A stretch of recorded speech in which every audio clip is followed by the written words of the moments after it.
चलो कि ना चल जी नहाई जल्दी अरे हम ना जब ना दादा कौन सा दिन बन आज के दिन ना नहाए तो कहिए ना हम जी इतना ठंडा मत बैठी जा अरे है सुनी मम्मी जी ढेर ना तोनी सुकि ना नहाए तोनी सुकि ना साड़ी पहले बनी मगर स्टोन गिर जाई तोनी सुकि नहा तो नया साड़ी दूसरा देब लेकिन अरे रोहे दना ए मम्मी जी मने रतिया के कमावे यही बार छुटकारा कइल चाहत रु ना कहत नु सकरतिया खातिर दूध नहीं मंगइले दहिया कैसे जामी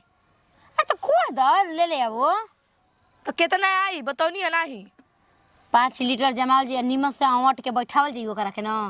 तो कम से कम 2.5 किलो हो के त नीमन सारी सहित जमी दही मस्त तिलवा खातिर का ना गुड़ आइल बा ना इथी आइल बा दाना आइल बा ना कुछ आइल बा कैसे बनी तो तुम मने इंसान ना हो तू कह के मंगा सकत रु कल से करा है उठ के आ नहावा के आ पूजा उजा कर लेब कि हमनियो के टाइम से छू ली जा पूजा उजा क के जिंदगी भर हम ही करत रह मुंह टंट घंटे छोड़ द बूढ़ पुरानिया हो गनी तू लोग नहा के पूजा पाठ करिया जा सही बताई रहो जियत त हमनी के करी जा रहो ना रहती तेगो बात रहल माई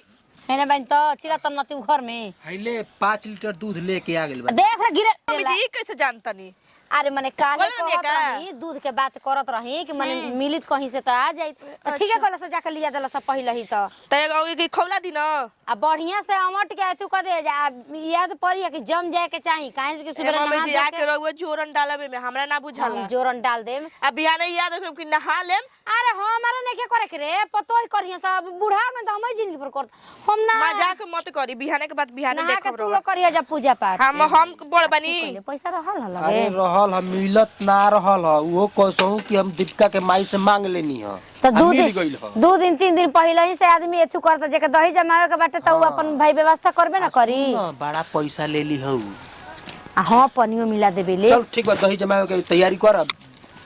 खाए के मन करता तिलावा तो हां तब कल ना खाई रे कल नहा धो के पूजा पाठ हो जी तब ना खाई जी ज्यादा कुछ कहा हो हाथ ई लइका ना हमारे एथु करला कि माई पैसा देई तबे लिए ज्यादा ये ना हो मतलब भइलो बेटी पतोई के चाहे लोग लइका के कि अपन लोग से लिया द चाहे तू क द हेलो हाँ प्रणाम माई गोड़ लागतनी त खिचड़ी के तैयारी करत रे नो होता हाँ मम्मी के तो सास करियन अभी जिंदा बाड़ी तो उहे नु करियन और के करी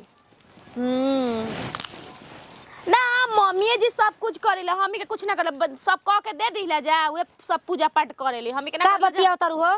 हम करब जिंदगी भर हम ही करत रही का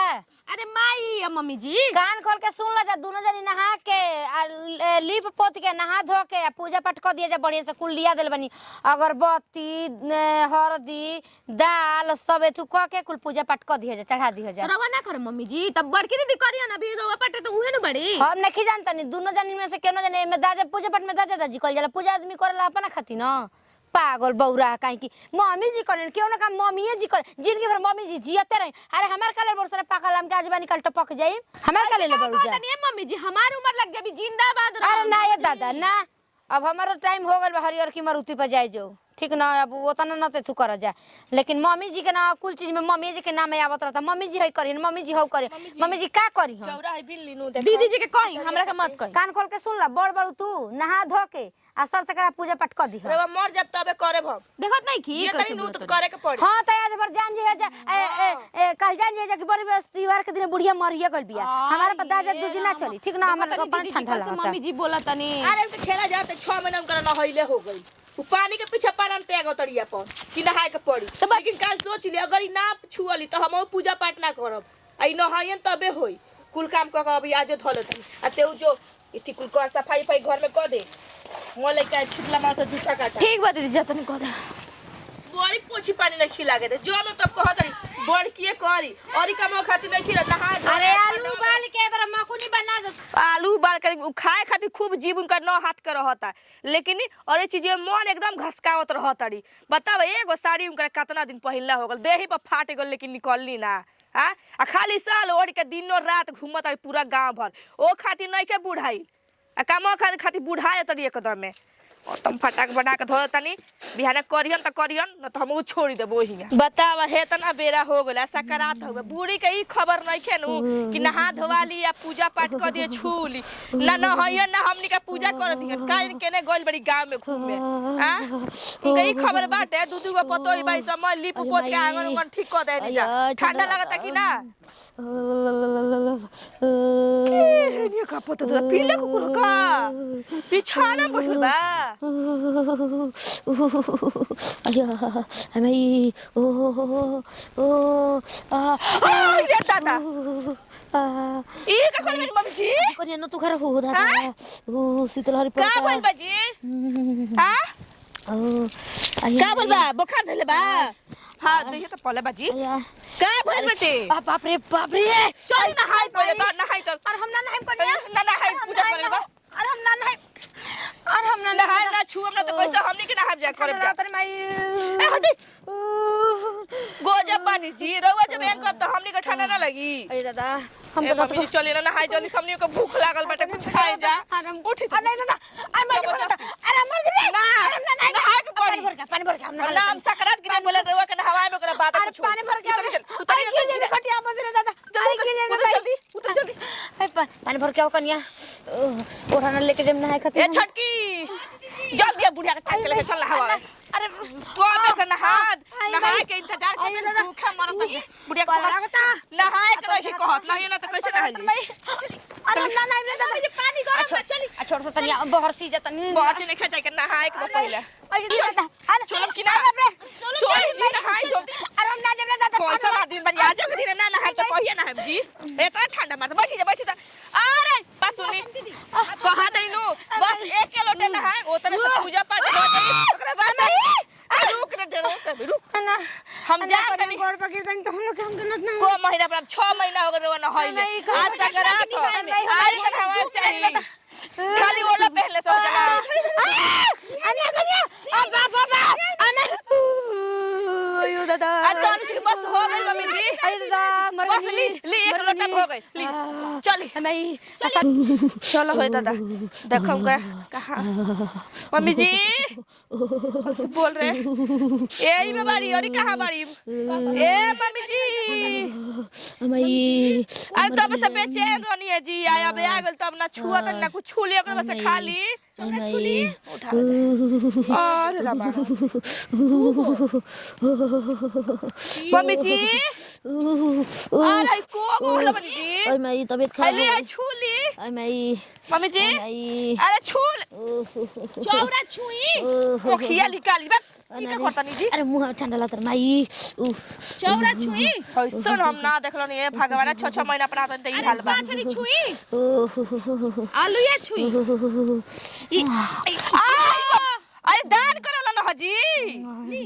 ओ बाबा जी के का दान हो ये छू के वे खा गइली बाबा जी यही बन गई का ए बूढ़ी का एकदम पेट धोवाले बडू एकदम नहाए के बाद इतना गांव भर जानल हो अब खाओ के बाद पूरा टोला महला जान जाओ अरे हम कमजोरी हो गल बारे माई नहाउनी लागत इहाँ देहिया में खून कुल झर गइल बाटे अरे कन्या। कदी कमजोरी हो गइल बा कमजोरी हो गल बा बबुआ से बास कटवा तो जा काय खाती तापे खाती आगे तापे के दोनों अंगूठा तोर पर चलता आई रे वो उठा तो परान चलता अब ना जियो आज लास्ट रहल मम्मी हो जी का कहता नहीं जी एगो तो खतरा लाद ले बड़ी कपड़ा तब जाने लगता दी हटा दी ससुरी कौन होतो याउन बाप रे बाप जान गइल हो दादा धपरे रे दादा झूठो कथि से के हवा दनी जे दादा ये दीदी केनो मर जे त झूठो के हमई बदनाम के हुए न होल बैसे पतोहिया अरे जल्दी बसवा कटवा सरे माई आय दादा के कहता नहीं मम्मी हमर दहिया ना खाएम जी हां हमार टिकटिया पर हमार तो सकिया तकिया कुल लाद दियो से ठंडा लग जाई मुंहला के बाद तारम परान रे की ठंडा लग जाए चल रे चल खेला करताई अरे बाप रे बाप तो सुता लुकाई रहा देखिए सांस मत चल जाओ डरा में का करे चल नहाई जा हमनियो का बताओ कबले ले चिवरा दही खियो सा आय काले परसों के का जी का करे परसो अरे दही चिवरा कब मिली हां केहू तर रोवा ढीला तुम पकड़ा तुम करे लेकिन अरे हमारी जे मम्मी जी के अब ई बताई रउआ नहाब कि ना नहाब अरे यार बड़ा ठंडा लागता, सुरहुरी धइले बाटे, पूरा देह में एकदम आई चट चट हो करता। राम रोवे लोग का ठीक बा। पूरा ठंडी भर में बस 2 कपड़ा चेंजे होता। अच्छा तो हम लोग के नहा लुली जा 4 बजे भोरे में हो आए। हमनी का घोरी ना जा, नहइले से ठंडी ना लगेला, ना नहइले पर ठंडी लगेला। अब तो यार मरद बेकार हो गइल, अघोरी हो गइनी हम ना नहनी तो तो मर जाई नहा के। परान इतना ना के पलबा कि छीक दे त निकल जाई। टेंशन मत ल, सब कुछ तो हम संभालते बानी। बाबूजी बाहरा बाड़ा त तीजो त्योहार के दिन नहाए जाला, देवता देवी पूजल जाला, तबे कौन चीज फल मिलेला। तो घर के लोग पहले बूढ़ी के नहाउने त मैं का पता कहत नु लइका से हमरा बांस काटा हम मर जाम, नहावा देल बड़ू से हमार प्राण निकलता। हां तो जा पूजा उजा कल ओकरी बात से तब ले आ। ना रउआ छुएम नहा के तबे। चाउर छुअल जाला। हां चाउर छुएले, दान को बियाह नु हो गल बा, कुंवार बनी। अच्छा हाँ गुरमुख हो गइल बानी जा। हां नहीं ई तो तो सब देखे करे के बाटे। तो ठीक है बात, तो चलो तब तैयारी कल जाओ पूजा पाठ करे खातिर। के जाई पहले रमाई के रहन देख एकदम हाफैनी हमरा चढ़ गइल बाटे। ठीक बा, खिचड़ी ऐसन खिचड़ी ना हाँ, माई के मनल, रहन। मैं पूरा गांव नचा दल बनी हमरा कहू। अच्छा ठीक बा, हम समझा देतनी माई के, समझ ताड़ू ना, कोनो टेंशन नहीं के। जबले ना नहान तबले खिचड़ा खिचड़ी कुछ ना मिली। आ चलिए नहाई जा, कपार मत बथवाई जा। धनिया हमरा के जड़वता हो का कर गरम पानी नहा ले 18 गो गद्दा लेके सूत जाए, ठीक, लेकिन जाई नहाई। तू ही गदवा में तनिया जई हो नहाए। अब त ए मरस एकदम तंग बनी, एकदम तंग बनी। हम का करी हो रामा, रोआई परान हो गल। आज खिचड़ी ना मनल बा, त होली मन गेल, पानी से सब डेराता।